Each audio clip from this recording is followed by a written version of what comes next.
Lady Eleanor Hartwell had always been jealous of her late sister-in-law, Duchess Victoria Hartwell. Even in death, Victoria's memory seemed to shine brighter than Eleanor's living presence at Ashford Manor. The grand estate had belonged to the Hartwell family for generations, and now Eleanor lived there with her husband, Duke Richard Hartwell, Victoria's younger brother. Victoria had died in a tragic riding accident 3 years ago, leaving behind a collection of priceless jewelry that had been locked away in the family vault.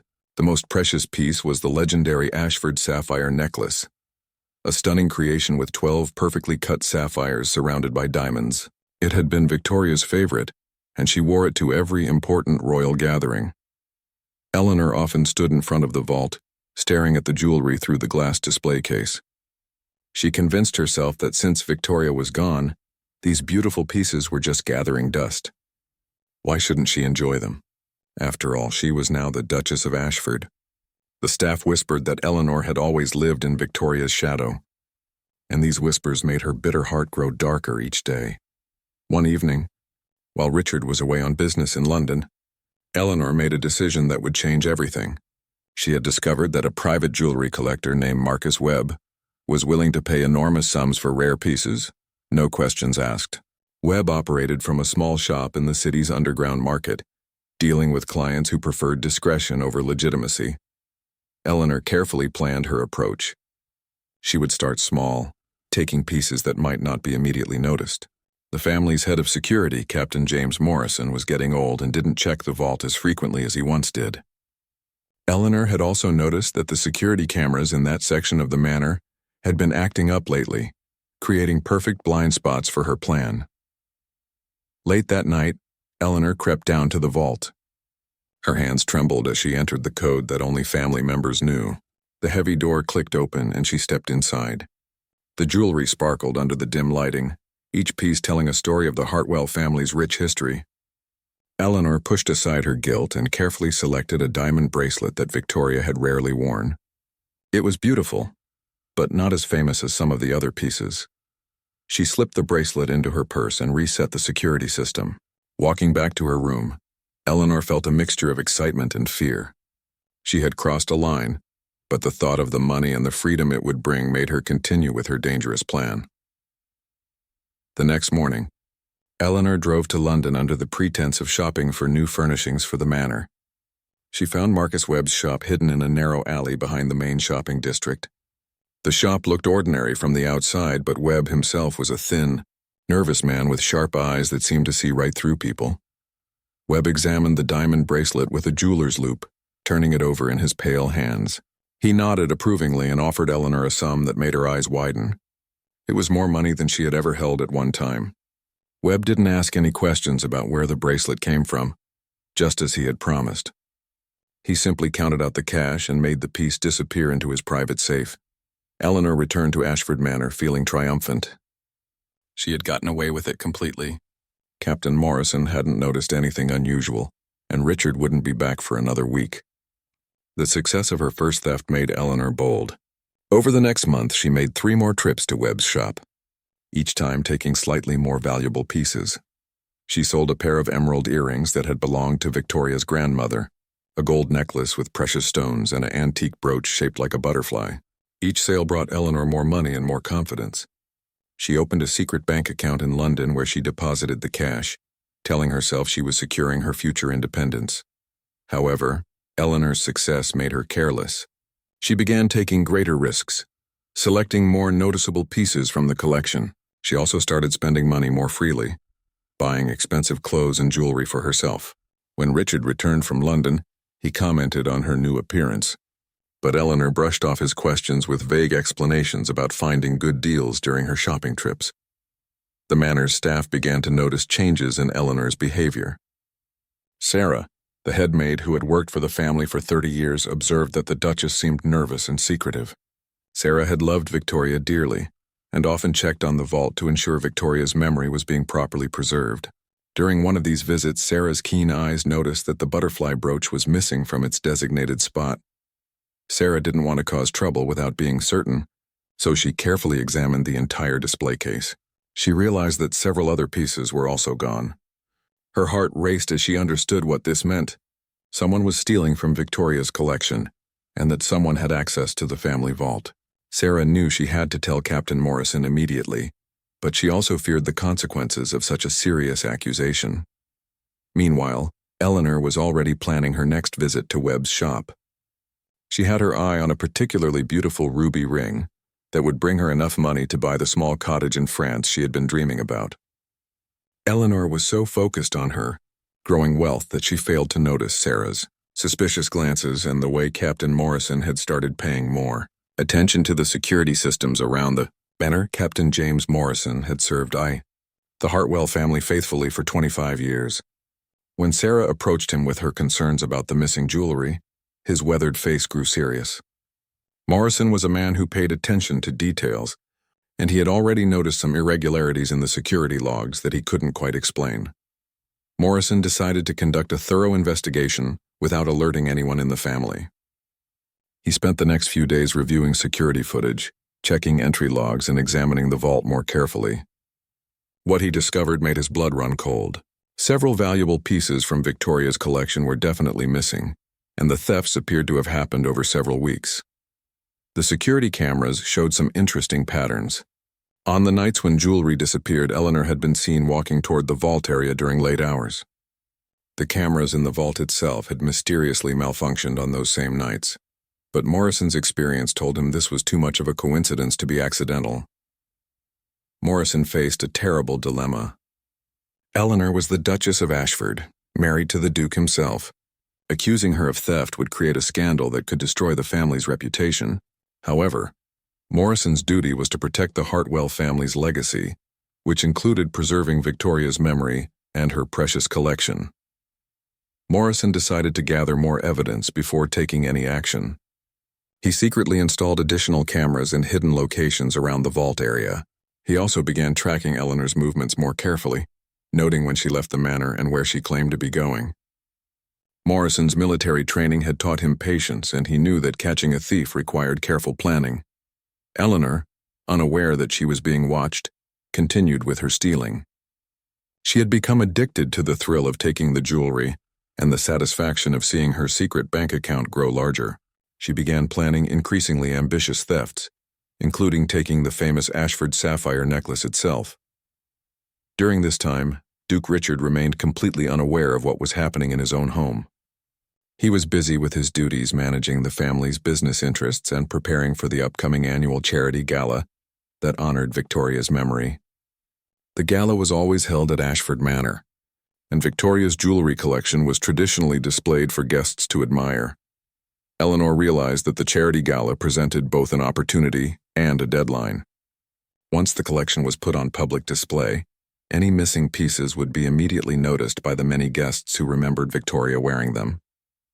Eleanor decided she needed to make one final major theft before the gala. She would take the Ashford sapphire necklace and disappear to France with enough money to live comfortably for the rest of her life. What Eleanor didn't know was that Morrison had anticipated exactly this scenario.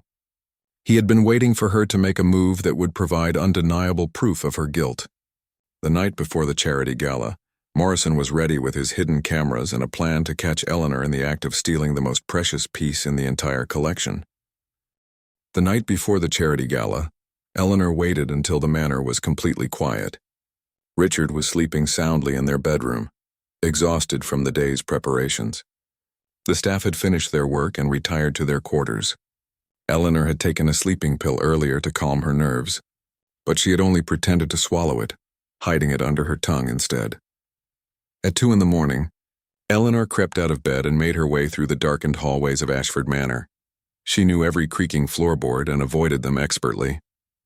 Her heart pounded as she approached the vault, knowing this would be her final theft. Tomorrow, after the gala revealed her crimes, she would already be on a plane to France with her new identity and enough money to start a completely new life. Eleanor entered the security code and stepped into the vault. The Ashford sapphire necklace gleamed under the soft lighting, more beautiful than ever. As she reached for the display case, Eleanor felt a moment of hesitation. This necklace had been Victoria's pride and joy, worn on her wedding day and at every important family celebration. Taking it felt like stealing Victoria's soul itself, but Eleanor's greed overcame her guilt. She carefully lifted the necklace from its velvet cushion, feeling the weight of the precious stones in her hands. The sapphires seemed to glow with an inner fire, and the diamonds sparkled like captured starlight. Eleanor slipped the necklace into a specially prepared pouch and turned to leave the vault. As she stepped out of the vault, bright light suddenly flooded the hallway. Captain Morrison emerged from the shadows, his face stern and disappointed. Behind him stood Sarah and 2 other trusted members of the household staff, all serving as witnesses to Eleanor's crime. "Your Grace," Morrison said quietly, his voice heavy with sadness, "I must ask you to return what you have taken and come with me." Eleanor's face went pale as she realized she had been caught. Her hands shook as she clutched the pouch containing the necklace. For a moment she considered running, but Morrison blocked her path and she knew there was nowhere to go. The manor was surrounded by high walls and Morrison had probably alerted the local authorities already. "I don't know what you're talking about," Eleanor said, trying to maintain her dignity even though her voice betrayed her fear. Morrison held up a small device showing the security footage he had just recorded. "The cameras have been working perfectly for the past week. Your Grace, we have clear evidence of tonight's theft, as well as several previous incidents." Eleanor's legs felt weak, and she leaned against the wall for support. She realized that her carefully planned escape was crumbling around her. Morrison had outsmarted her completely, and now she faced the consequences of months of stealing from her own family. Sarah stepped forward, tears in her eyes. "How could you do this to Lady Victoria's memory?" she whispered. These pieces were her treasures, meant to be preserved for future generations of the Hartwell family. Eleanor looked at the faces surrounding her and saw nothing but disappointment and disgust. She had betrayed not just her husband and his family, but also the loyal servants who had trusted and respected her. The weight of her crime suddenly felt heavier than the stolen necklace in her hands. Captain Morrison escorted Eleanor to the manor's library, where he instructed her to wait while he made some difficult phone calls. Eleanor sat in the leather chair where Victoria used to read, surrounded by hundreds of books that had belonged to the Hartwell family for generations. The irony wasn't lost on her that she was waiting for her fate to be decided in the very room where Victoria had spent her happiest hours. Morrison's first call was to Duke Richard, who was still sleeping upstairs. The captain's voice was gentle but firm as he explained the situation to his shocked employer. Richard's initial reaction was disbelief, followed by anger, and finally a deep sadness that his own wife had betrayed their family's trust so completely. Richard came downstairs immediately, still in his pajamas and robe. When he saw Eleanor sitting in the library with the stolen necklace on the table beside her, his face crumpled with grief. This was worse than losing Victoria in the riding accident, because at least that had been a tragic chance event. Eleanor's betrayal was a deliberate choice that cut Richard to his core. "How long has this been going on?" Richard asked Morrison, unable to look directly at Eleanor. Morrison showed Richard the evidence he had gathered over the past week. Security footage, records of missing pieces, and a detailed timeline of Eleanor's thefts painted a clear picture of systematic stealing that had been happening for months. Richard learned that his wife had stolen not just jewelry, but pieces of his family's history and his beloved sister's memory. Eleanor finally spoke, her voice barely above a whisper. "Richard, I can explain everything. I never meant for it to go this far." Richard turned to face her, his eyes filled with pain and betrayal. "How do you explain stealing from Victoria's collection? How do you explain dishonoring my sister's memory and betraying our family's trust?" Eleanor tried to justify her actions, talking about feeling ignored and unappreciated, about living in Victoria's shadow, about wanting financial independence. But her words sounded hollow and selfish even to her own ears. She realized that no explanation could excuse what she had done to the family that had welcomed her and given her everything. Morrison presented Richard with a difficult choice. They could handle this matter privately within the family, or they could involve the police and let the legal system take its course. Either way, Eleanor's position as Duchess of Ashford was finished. The question was whether the family wanted to endure a public scandal or deal with the situation quietly. Richard looked at his wife, seeing her clearly for perhaps the first time since their marriage. Eleanor had always been ambitious and materialistic, but he had chosen to overlook these traits because he was lonely after Victoria's death. Now he understood that Eleanor had married him not for love, but for the wealth and status that came with being a duchess. "I need time to think," Richard told Morrison. "Keep her here until morning. We'll decide what to do after the charity gala is over." Eleanor's eyes widened in panic. "You're still having the gala? What about the missing jewelry? People will notice." Richard's voice was cold as he replied, "The gala will honor Victoria's memory as planned. We'll display the pieces we still have, and we'll explain that some items are being cleaned or repaired. After the guests leave, we'll deal with you permanently." The morning of the charity gala arrived with gray skies and a cold wind that seemed to match the somber mood at Ashford Manor. Eleanor remained locked in the library under Morrison's watchful eye, while Richard and the staff prepared for the event that would honor Victoria's memory and raise money for the children's hospital she had supported. Richard had made his decision during the sleepless hours before dawn. He would not subject his family to the scandal of a public trial, but neither would he allow Eleanor to escape the consequences of her actions. He had contacted the family's lawyers and arranged for Eleanor's immediate and permanent banishment from the manor and the Hartwell family. As guests began arriving for the gala, Eleanor could hear the sounds of laughter and conversation drifting from the main hall. She recognized the voices of friends and family members who had welcomed her into their social circle when she married Richard. Soon they would all know about her crimes, and she would lose not just her position but her entire social identity. Morrison had contacted Marcus Webb earlier that morning, demanding the return of all stolen jewelry. Webb, faced with the threat of criminal prosecution, had cooperated fully. He returned the pieces Eleanor had sold to him, though he demanded compensation for the money he had already paid her. Richard agreed to cover these costs to ensure the complete recovery of Victoria's collection. During the gala, Richard put on a brave face for his guests, but those who knew him well could see the strain in his eyes. He spoke movingly about Victoria's charity work and her dedication to helping children in need. As he talked about his sister's generous spirit and kind heart, the contrast with Eleanor's selfish betrayal became even more painful. The jewelry display drew many admiring comments from guests who remembered seeing Victoria wear these beautiful pieces. Lady Margaret Pembroke, Victoria's closest friend, noticed that the Ashford sapphire necklace was missing from its usual prominent position. When she quietly asked Richard about it, he simply said it was being cleaned for a special occasion. As the evening progressed, Eleanor could hear the music and celebration continuing without her. She had lost everything that mattered to her: her marriage, her social position, her home, and her reputation.